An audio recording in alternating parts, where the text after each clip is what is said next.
BPL 2025-এর Sylhet এবং চট্টগ্রাম পর্বের খেলা শেষে কিন্তু বিপিএল আবার ফিরে এলো ঢাকায়। গাইস, এর মধ্যেই কিন্তু প্রায় 32টা ম্যাচ খেলা শেষ এবং এই 32 ম্যাচ পরে কোন দলের অবস্থান কোন জায়গায়, কোন দল কোয়ালিফাই করার এখনো সুযোগ রাখে, তাই জানবো আজকের ভিডিওতে। তো গাইস, এই লিস্টের সবার উপর আছে রংপুর রাইডার্স এবং রংপুর একমাত্র দল যারা কিনা সর্বপ্রথম কোয়ালিফাই করছে সেরা 4-এর জন্য এবং তারা 9 ম্যাচে 8 জয়ের মাধ্যমে 16 পয়েন্ট নিয়ে সরাসরি কোয়ালিফাই করছে পরের রাউন্ডের জন্য।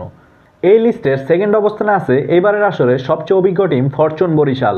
তারা মূলত এখন পর্যন্ত 8টা ম্যাচ খেলে 6 জয় নিয়ে 12 পয়েন্টে টেবিলের দ্বিতীয় অবস্থানে আছে।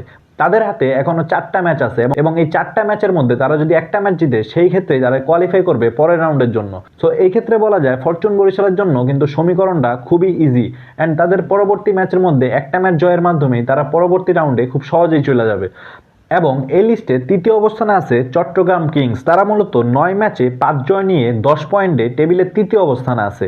তাদের হাতে এখনো আরো 3টা ম্যাচ আছে। তারা যদি এই 3টা ম্যাচের মধ্যে 3টাই জিতে সেই ক্ষেত্রে কিন্তু তারা তৃতীয় অবস্থানে থাকতে পারবে।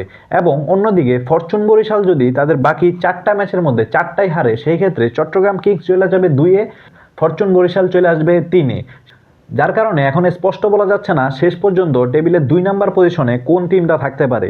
অন্যদিকে টেবিলের 4 নাম্বার পজিশনে আছে খুলনা টাইগার্স, যারা কিনা 9 ম্যাচে 4 জয়ের মাধ্যমে 8 পয়েন্ট নিয়ে টেবিলের 4র্থ অবস্থানে আছে। সেই ক্ষেত্রে খুলনা টাইগার্স কিন্তু বাকি 3টা ম্যাচের মধ্যে 2টা অবশ্যই জিততে হবে সেরা 4-এ টিকে থাকতে হইলে। কারণ এই লিস্টের পঞ্চম স্থানে থাকা রাজশাহী কিন্তু 10 ম্যাচে 4 জয়ের মাধ্যমে খুলনার সমান পয়েন্ট নিয়ে এই লিস্টের পঞ্চম স্থানে আছে এবং রাজশাহীরও কিন্তু এখনো চান্স আছে সেরা 4-এ থাকার। মূলত রাজশাহী যদি পরবর্তী 2টা ম্যাচ জিতে সেই ক্ষেত্রে তাদের পয়েন্ট হবে 12 এবং খুলনা যদি পরবর্তী 3 ম্যাচের মধ্যে 2টা হারে এবং একটা জিতে সেই ক্ষেত্রে খুলনারও পয়েন্ট হবে 12। সেই ক্ষেত্রে কিন্তু রান রেটের মাধ্যমে ডিসাইড করা হবে যে 4 নম্বর পজিশনে কে অবস্থান করবে। সো সেই ক্ষেত্রে বলা যায় তৃতীয় এবং চতুর্থ স্থানের জন্য এখনো কিন্তু কোনো দল খুব স্ট্রংলি তাদের পজিশনটা নিশ্চিত করতে পারে নাই। এখানে কিন্তু খুলনা, চট্টগ্রাম এবং রাজশাহী এই 3 দলেরই এখনো সুযোগ আছে সেরা 4-এ যাওয়ার অথবা সেরা 4 থেকে বাদ পড়ার। এবং অন্যদিকে রংপুর কিন্তু আগে কোয়ালিফাই করছে এবং বরিশাল কিন্তু খুব স্ট্রং পজিশনে আছে। তারা আর একটা ম্যাচ জিতলেই খুব সহজেই কোয়ালিফাই করে ফেলাবে। তাদের হাতে আছে আরও 4টা ম্যাচ। অন্যদিকে এই লিস্টের ষষ্ঠ অবস্থানে থাকা ঢাকা ক্যাপিটালস, তারা কিনা 10 ম্যাচে 3 জয় নিয়ে 6 নাম্বার পজিশনে আছে। অন্যদিকে সিলেট স্ট্রাইকার্স 9 ম্যাচে 2 জয় নিয়ে একদম টেবিলের নিচে 7 নাম্বার পজিশনে আছে।